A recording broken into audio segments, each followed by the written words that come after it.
My guest today is liberty activist Lilly Tang Williams. Lilly was a candidate for the Colorado Libertarian Party in 2014. She's testified against gun control laws, and you can read her article, Guns Against Tyranny. It's published at National Review Online. But Lilly is also a very outspoken opponent against Common Core, and I wanted to invite her on the show today because I think her story has a little bit more perspective rather than just parents who are worried about the state taking away their parental rights.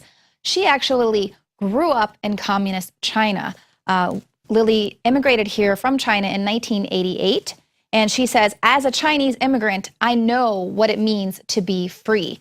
Now, she has detailed this experience in a very powerful video. It's uploaded to YouTube. It's titled, Common Core is the Communist Core that I went through in China. And she wants all parents to just be aware of how Common Core has some striking similarities to the communist education that she experienced growing up in China under Mao's regime. So Lilly, thank you so much for joining me today. And I just wanted to get right into it because I think that your story is so important to tell, because we definitely can see that there's a slow creep of tyranny happening here in America. For some, it's so slow that they don't even recognize it, if they even want to believe it's happening at all. But you've lived through it, and that's why I thought your story was just so important. So what was it about Common Core that raised the red flags for you? Well, I got into more research on Common Core last year when I became the Libertarian candidate for House District 44 in Colorado.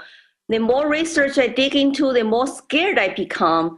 And just based on two principles. One is top-down, centralized government control, nationalized education, nationalized standards, and then that will lead to nationalized assessment and indoctrination, the curriculum.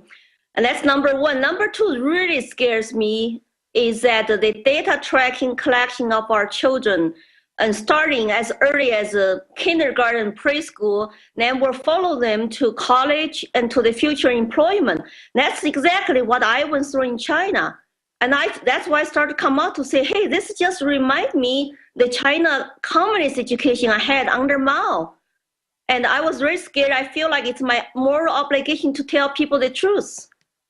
Right, and this is something that we actually are hearing. A lot of parents are concerned about these files that are being built on students, that it can obviously follow them throughout their school careers, but also employers might be able to look at these files, and that's exactly what you've experienced. Talk to me a little bit about these files. I know you mentioned that the schools force you to keep a diary where you're basically tattling on your family or friends and anyone that might have a dissident opinion. So talk to me a little bit about that. So if there's any parents out there that are getting some of these, we reported earlier this year about an assignment that students were given. They had to go home and check their medicine cabinet and then write in the assignment what was inside their parents' medicine cabinet. So this is obviously very indicative of these personal diaries that you talk about having to keep. Well, I was born before Cultural Revolution, so, then I went through entire 10 years Mao's Cultural Revolution in schools. When I started my first grade, and we were chanting every day, required by teachers, like, long live Chairman Mao, long live Chinese Communist Party, I love my country. And the teachers want us to write a so-called red diary, which is not private, it's the one that you're supposed to be politically correct, and turn them over for teachers' review. In your diary, they want you not to just to talk about your incorrect behaviors, but they do want you to tell them about other people you know, including your neighbors, friends, family members, any incorrect behavior, speeches, even thoughts. We had to do self-criticism about our thoughts on political stuff. We were so young, we didn't understand. So I quickly learned I better not turn in my private diary to teacher. I will turn in the correct one. And this diary, we supposed to encourage you to tell teacher what's going on in our lives, in our neighborhood. And then we had to quote Chairman Mao's quotations once in a while to show us we are really on the target. And that's really sick because I see that happen in this country where people are encouraged to report on their families and their life and to be politically correct, to conform what the government wants you to do, and neighbors call police, report on each other. It's just really sick. I went through that. I can see clearly what they're doing in this country. Right. And then with this household registration, and then you have this personnel file, this is then passed along to whatever government corporations people are going to then be kind of funneled through, where you were just one of 3 people selected to be able to go and work in the law field, right? So if you had messed up, you would have just been sent back to live in poverty.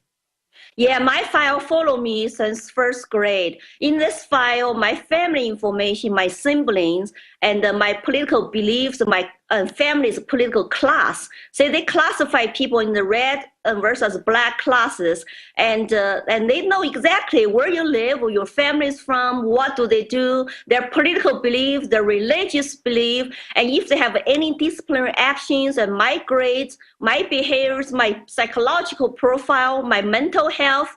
All that details is in my file. We have to take an updated picture once a year, and that file followed me to middle school, high school, and college. By the only time I broke that tracking system is by coming to the United States. Then they threatened me, you got to sign this piece of paper before you leave. You promise come back to your motherland, or your personal file will be sent back to your hometown in Chengdu, Sichuan province. That means I will lose my professor career in law school in Shanghai forever. I will start fresh when I go back. And also there's always dark shadow there to say I left the country, did not go back on time. It's really that kind of tracking system to keep you under control from birth to death. And that's communist system. I would hate to see that happening in this country.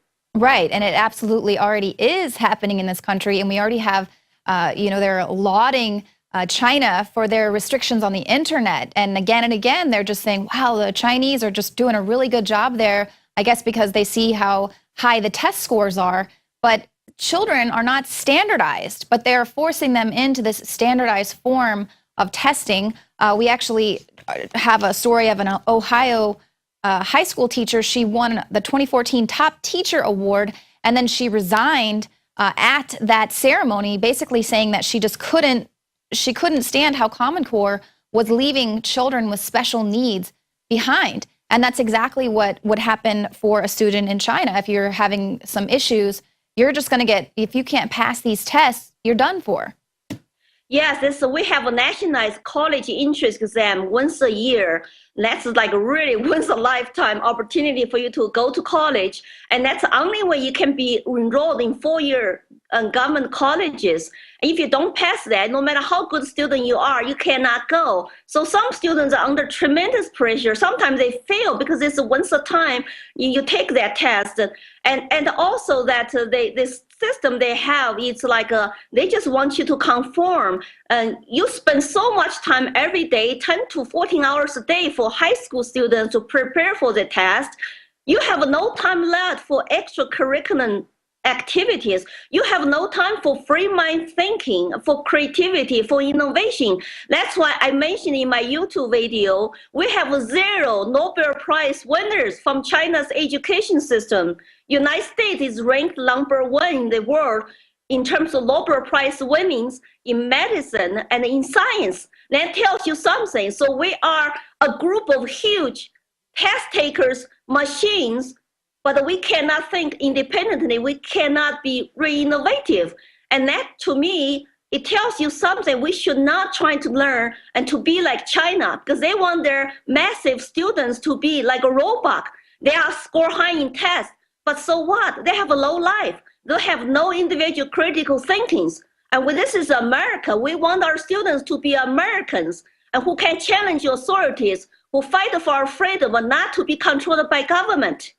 Absolutely. And that is what is so frightening, is that we do see that they are basically training children to be just smart enough to keep pushing all the buttons, to stay right in their little robotic job, to not be able to self-actualize, that we don't need any more inventions or any more innovators, any more ingenuity, and they're de-emphasizing this freedom and the message of the founding fathers, and de-emphasizing why they actually fought back against an authoritarian government. They don't want people to